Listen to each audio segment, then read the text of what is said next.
¿Ahora sí se ve? Sí, profe. Sí, sí, sí, ya. Bueno, entonces, estábamos diciendo que el horno es un tipo de esterilización con una temperatura mucho mayor que el autoclave, ¿sí? El autoclave manejábamos de 120 a 135, ¿cierto? Aquí vamos a ver de que se manejan temperaturas incluso mucho más altas, de 160 a 200 grados centígrados, ¿sí? Y este generalmente casi no se usa en los hospitales, sino ya directamente en los laboratorios, ¿sí? Y aquí vamos a ver que hay una serie de desventajas por usar hornos. Debido a que es una temperatura mucho más grande que el autoclave, 160 a 200 grados, 200 grados centígrados, pues hay un riesgo de que lo que yo meta en ese horno para esterilizar se derrita, ¿cierto? O se deteriore. Entonces, una de las grandes desventajas de los hornos a 160, 200 grados centígrados es que se dañe el objeto. Entonces, eso hace que realmente tenga un uso limitado, ¿sí? ¿Limitado a qué? Pues limitado al tipo de objeto que voy a usar. Limitado a la temperatura que, digamos, puedo exponer ese objeto sin que se dañe, sin que se deteriore. Materiales que se podrían o se pueden esterilizar en un horno a esa temperatura. Entonces nos dice que los aceites, la glicerina, se puede esterilizar en horno a 100 grados, 150 grados centígrados. Polvos pesados como asbesto o polvos secantes, también a 150 grados centígrados.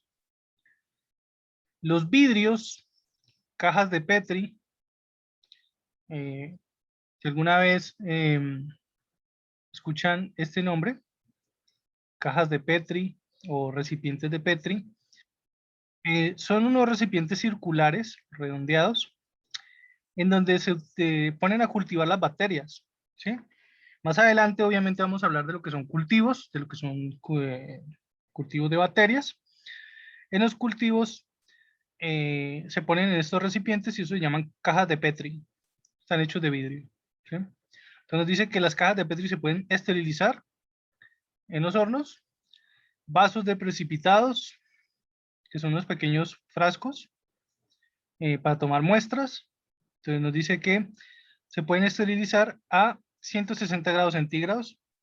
Instrumental quirúrgico a 180 grados centígrados, obviamente. Métodos de esterilización nos dice que esteriliza objetos que se dañan por el calor húmedo, ¿sí? Entonces, el horno es como esa segunda opción, ¿sí? Lo que yo no puedo esterilizar en el autoclave, porque el vapor de agua lo daña por la humedad, entonces lo voy a esterilizar en el horno, ¿sí? Y por último, el último tipo de radiaciones de esterilización físicas por métodos físicos son las radiaciones ionizantes. Las radiaciones ionizantes, pues, se le llama también radioesterilización o esterilización en frío, ¿sí? Porque realmente no es que haya un aumento de calor, ¿no? Entonces se le llama esterilización por frío y también la esterilización por químicos, también hay una que le llaman esterilización en frío. Pero dice acá, método de utilización industrial, altamente letal para cualquier microorganismo. Y lo que se utilizan son radiaciones gamma o rayos gamma, la forma más utilizada. Dice que esteriliza todos los materiales que no resisten el vapor, ¿sí? Entonces, materiales que no se puedan esterilizar, perdón, en el autoclave, también se utilizan entonces en las radiaciones gamma. Cuando no puedo usar el autoclave, entonces también los mandan para acá. Material a esterilizar, materiales plásticos, suturas. ¿Sí saben qué son suturas? Suturas son el hilo con el que cosen las heridas de los pacientes. Esas son las suturas. Entonces el hilo para suturas se esteriliza con este método. Las hojas de metal, como los bisturís, ¿sí? Aceites y grasas, se pueden esterilizar con rayos gamma. Para esterilizar con luz infrarroja o rayos ultravioleta, que no es lo mismo, son de extremo a extremo.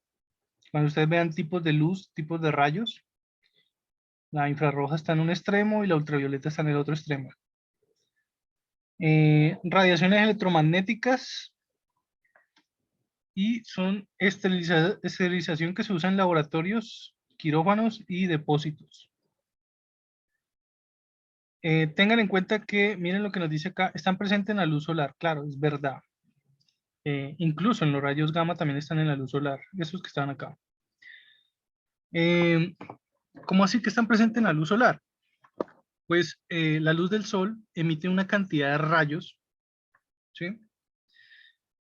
Pero normalmente uno se queda con lo que uno ve, ¿sí? Es decir, la luz que uno ve del sol, la luz solar visible. Incluso si nosotros nos pusiéramos a mirar el sol, ¿cómo quedaríamos? Quedaríamos ciegos, ¿sí o no? Pues hay más rayos, aparte de la luz que uno ve del sol, ¿sí? La luz visible es apenas un pequeño porcentaje de la cantidad de rayos que el sol irradia, ¿sí?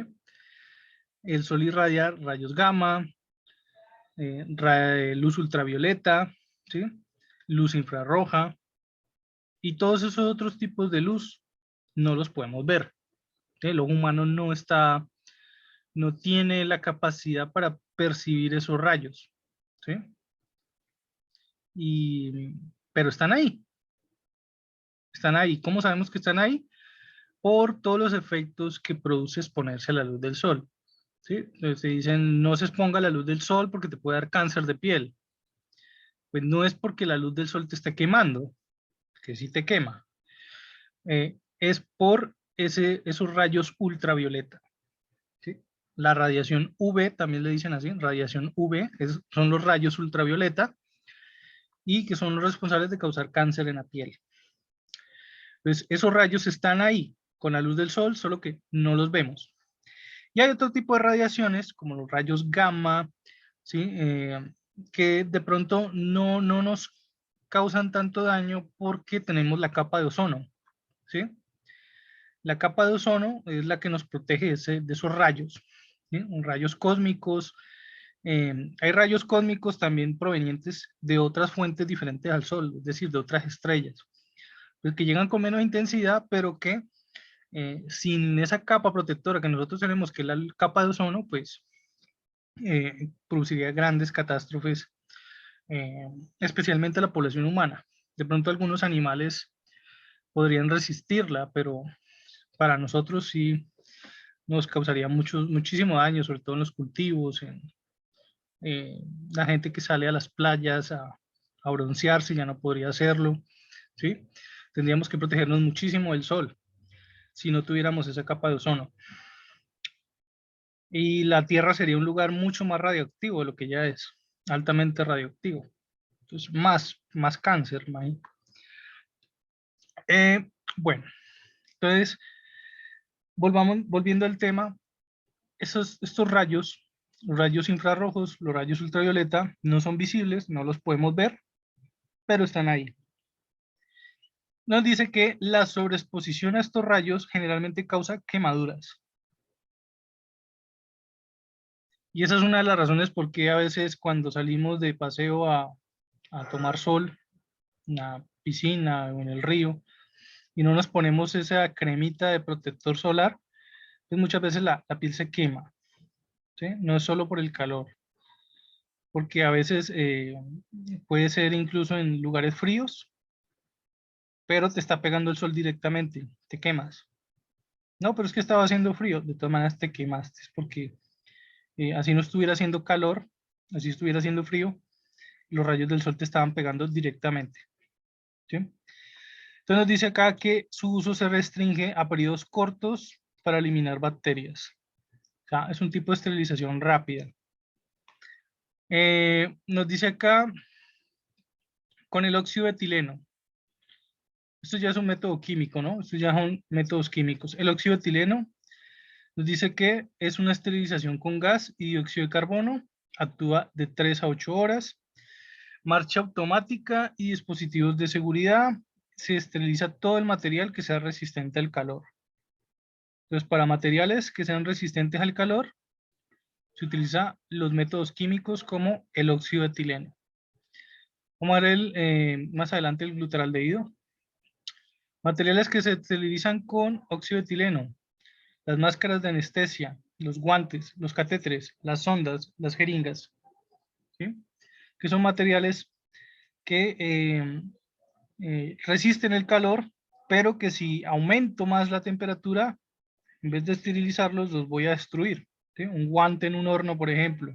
¿Qué le pasaría a un guante de látex si lo metieran en un horno? Pues si lo pusieran en un horno a esterilizar ese guante, lo más probable es que se derrita, ¿cierto? Entonces, en vez de esterilizarlo, lo voy a dejar destruir. Catéteres, sondas. Las sondas también con el calor se derriten. Jeringas, ¿sí? Máscaras de anestesia. Entonces, ese tipo de material se esteriliza con métodos químicos como el óxido de etileno. Desventajas del óxido de etileno: es altamente tóxico, entonces hay que tener mucho cuidado al manipular el óxido de etileno. Muy tóxico. Y al contacto físico, contacto con la piel, produce quemaduras. El glutaraldehído, vamos a ver que es el favorito de muchos y vamos a ver por qué. Dice, es el procedimiento químico que destruye todo tipo de vida microbiana. Es bactericida y viricida, capaz de destruir incluso al virus del VIH. Capaz de destruir incluso al virus del VIH, entonces por ese lado, pues genial, a mucha gente le gusta. Pero hay otra cosa que también hace que sea muy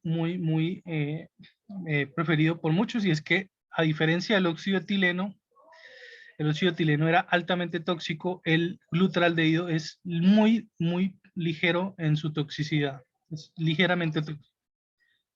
Entonces nos dice acá que el glutaraldehído es procedimiento químico que destruye todo tipo de vida microbiana, es bactericida y viricida.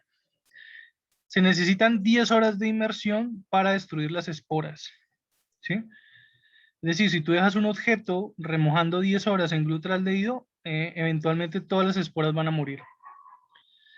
Y si se deja 20 minutos, actúa como antiséptico. Entonces, ¿de qué depende realmente la efectividad del glutaraldehído? Depende desde la concentración, pero más que todo también depende del tiempo. Entre más tiempo, pues más garantía de que esté estéril. Si se deja muy poco tiempo, pues simplemente va a ser antiséptico, ¿sí? Solo va a matar unos cuantos. Pero si se deja mucho tiempo, pues va a destruir incluso hasta las esporas, que son las, estamos diciendo que son las más difíciles de destruir, ¿sí? Antes de usar el instrumental, necesita ser enjuagado. Ojo, este punto es muy importante. Así como cuando estábamos hablando de la esterilización, que decíamos que antes de yo meter algo en el autoclave, tenía que estar limpio, pues aquí ocurre algo muy similar.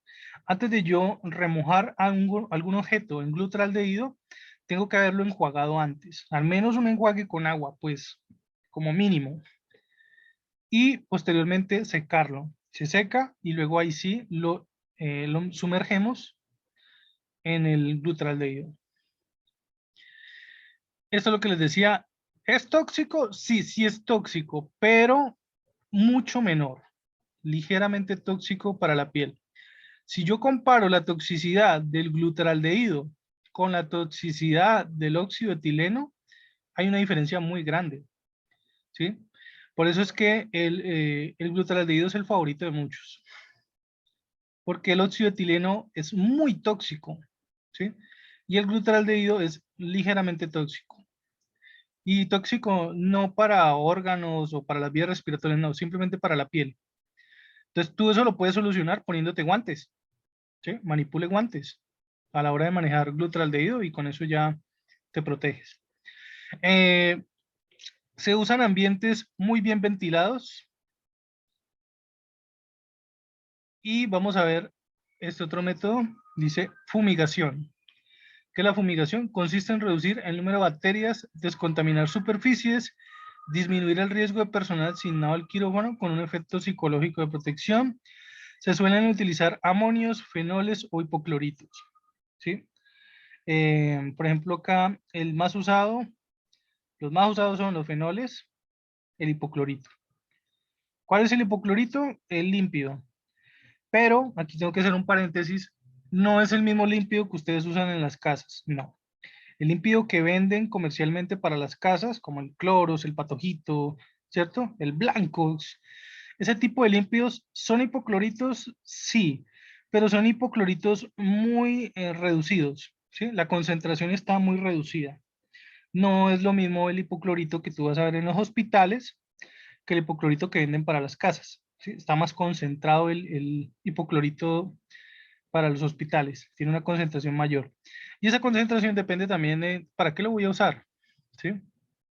Bueno, acá nos habla de la luz ultravioleta, nos dice que es un acondicionamiento microbiológico del aire, pidiendo la entrada de microorganismos y neutralizándolos. Desventajas, toxicidad y que no actúa sobre superficies. Este es otro tipo de luz, ¿no? Que también viene con la luz solar.